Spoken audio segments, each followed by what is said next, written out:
it's always good for us because that helps us wherever we are from a baseball standpoint. Congratulations to Dave. Last year on a great year and getting the program reinstated. It's great for college baseball.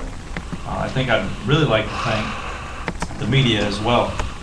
Thank you personally for what you did this year in bringing light to some of the things that transpired for me personally and also for our program. But thanks for covering college baseball. Anything that happens for us on that front, and I know Coach echoes this a lot, but we're so fortunate to have the coverage that we get in college baseball, and it really helps us. Let's talk a little bit about USF and the Dons. Excited to play in Jed's new facility. Congratulations on that, Jed. Benedetti Diamond's not going to change. We're going to keep the first base dugout the same for the next 30 years. So if you're looking forward to that, now one of these days we'll get it changed, but right now it's working okay for us, so we're going to keep it just like it is. We put some turf in there this year, so when you come back, it'll be pretty good. But let's talk about the Dons. I'd like to introduce the two players that I brought with me today that are the reason that we are successful at times. Kyle Zimmer, junior right-handed pitcher from San Diego. Kyle was recruited as a position player when he first came to USF as a third baseman. I nicknamed him Bambi because of the way that he moved his feet, and I said, Kyle, we're going to have to find a position difference for you because your feet aren't working at third base. So we thought we'd put him on the mound, and he went from being 15th on our depth chart to our #1 guy last year. He had a great year, pitched in the conference championship game at Gonzaga, closed the game at Gonzaga on that Sunday, pitched in a regional game and had great success against Garrett Cole at UCLA, beat him 3-0. We're happy to have Kyle as a pitcher and not a third baseman, but Kyle Zimmer from San Diego. Also like to introduce Jordan Zimmer, Jordan Reamer. Jordan Reamer is a left-handed pitcher in our program. Jordan has closed for us, has started on Saturdays this year. He'll start on Saturdays. Kyle will start on Fridays. Jordan was drafted last year, passed on the draft, came back to USF to finish his degree and to get better as a baseball player. So when those types of things happen for us in college baseball and players come back to college to finish school, that's how you have an opportunity to stay competitive and be successful. So thanks to him for making that sacrifice, and two great students, two great young men, and really proud of you guys. So thanks for coming. Let me talk about the Dons. Pitching and defense has got to be the core for what everybody does in college baseball. With the new bats and the way the offensive production goes down, everyone needs to pitch and play defense. And hopefully those are two things that we're going to be able to do.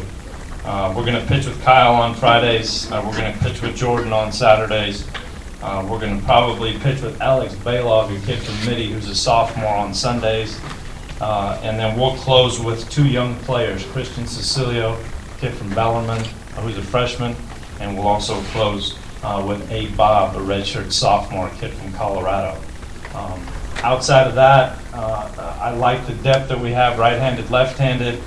Hopefully we'll be able to pitch and stay in games long enough that the offense is going to be something that we could figure out. Defensively, we feel like we have a good group of seniors, and then we have some other players that we filled in with.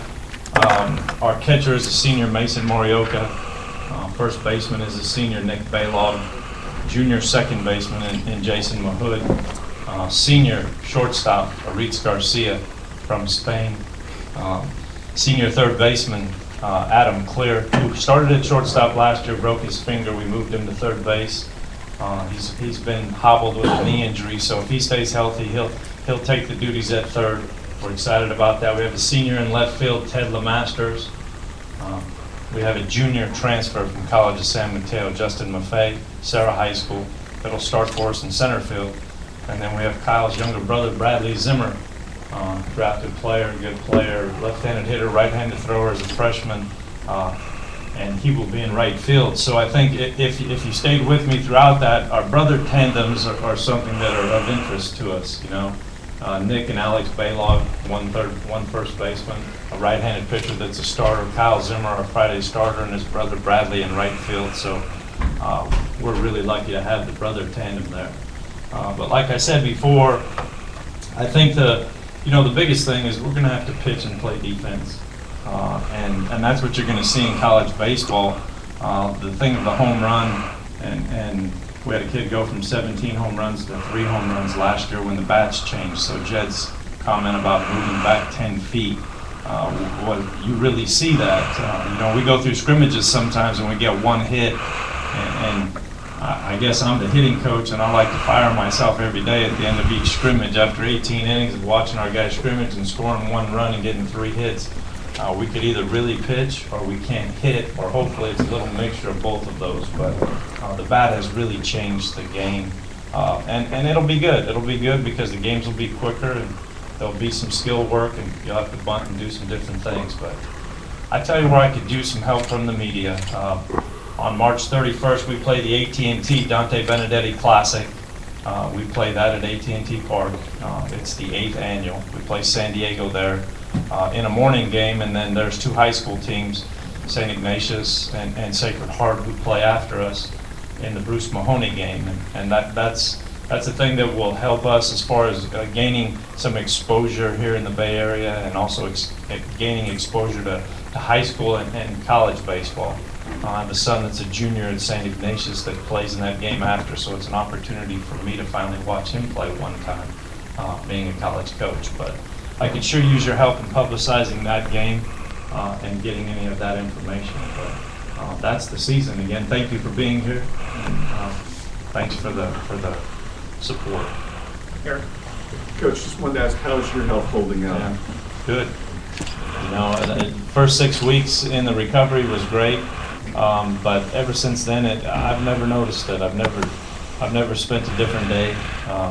My water intake always needs to be good each and every day. But the amazing thing about the surgery, you could survive with 1 kidney just as well as you can with 2, and there's no difference. And I'm living proof of that. It's been remarkable to see that transformation. Thank you for asking. You've talked about a couple guys that we've heard from various schools here that guys are coming back for their senior year. What's your take on, with the new signing bonus limits for clubs, are we going to see more kids who might not be top draft picks, maybe lower rounds, coming back for a senior year? Or do you see any difference? Yeah, I sure hope so. I sure hope from just the structure standpoint that we see more and more kids go to college and stay in there for 4 years, 3 years if they have to. But I just think that the skills that high school players learn when they go to college, the survival skills, of learning how to be on their own, and their time management skills, I think that's something that's so necessary in the growth process. And hopefully professional baseball sees that there's no amount of money that could teach them those skills. And so hopefully the kids are seeing that, and the parents, and I'm seeing a good trend in college baseball. Stanford probably does the best job of keeping their players once they go past a certain round, and hopefully that's the case for everybody.